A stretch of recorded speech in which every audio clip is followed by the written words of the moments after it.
লোকটা কবরের মধ্যে আযাবে ছিল, শাস্তিতে ছিল। শুধুমাত্র কিয়ামতের ময়দানে উঠবে।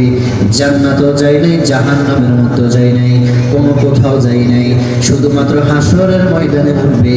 যে লোকটা কবরের মধ্যে শাস্তিতে ছিল, ওই লোকটা শুধুমাত্র হাসরের ময়দানে উঠিয়া সে যে কবরের মধ্যে আযাবে ছিল, সে তার আযাবের কথাও ভুলে যাবে।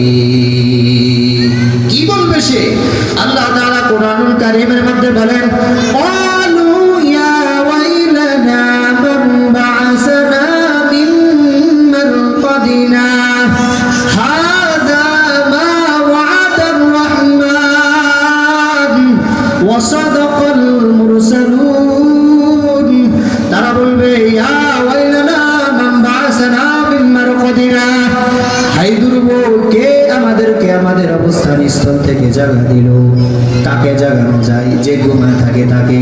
তার মানে সে মনে করবে সে কবরের মধ্যে ঘুমায় ছিল।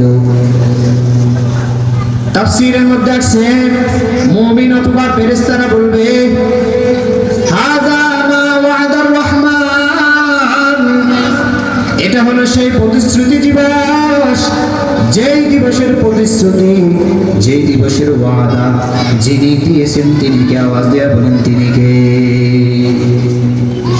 এই দিবসের ওয়াদা করেছেন আল্লাহ, আর এই দিবসের সত্যায়ন করেছেন রাসূলগণ। ওয়াসাদাকাল মুরসালুন, এই দিবসের সত্যায়ন করেছেন নবী রাসূলগণ। তারা মানুষের কাছে দাওয়াত দিয়েছে, গুনাহ ছাড়ো, ঈমান আনো, নেক আমল করো। কিয়ামতের ময়দানে আল্লাহর কাছে হিসাব দিতে হবে, হিসাবের কাঠগড়ায় দাঁড়াতে হবে। তুমি আমল নামা, ইবাদত করো, বন্দেগী করো, হিসাব হবে, তুমি জান্নাতের মধ্যে যাইতে পারবা।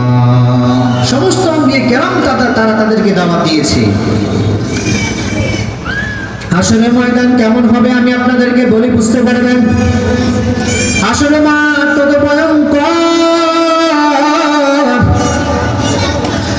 এই বর্ণনা দিতে আম্মা জান আয়েশা রাদিয়াল্লাহু তাআলা আনহা থেকে বর্ণিত হাদিস। আয়েশা রাদিয়াল্লাহু তাআলা আনহা বলেন, আল্লাহ রাসূল সাল্লাল্লাহু আলাইহি ওয়াসাল্লাম বললেন, আয়েশা শোনো, হাসরের ময়দানে মানুষগুলো বিবস্ত্র অবস্থায় উঠবে, কারো গায়ে কোনো পোশাক থাকবে না। আম্মা জান আয়েশা বলেন, ইয়া রাসূলুল্লাহ, একজন আরেকজনের দিকে তাকাবে না, লজ্জা কি তারা পাবে না? রাসূলুল্লাহ সাল্লাল্লাহু আলাইহি ওয়াসাল্লাম বললেন, ও আয়েশা শুনে নাও, হাসরের ময়দানে মানুষ এত ভয়ের মধ্যে থাকবে, এত চিন্তিত থাকবে, একজন আরেকজনের দিকে তাকানোর বিষয়টাও সে ভুলে যাবে। হাসরের ময়দানে এত ভয়ের মধ্যে মানুষ থাকবে যে একজন আরেকজনের দিকে তাকানোর বিষয়টা ভুলে যাবে। সুবহানাল্লাহ।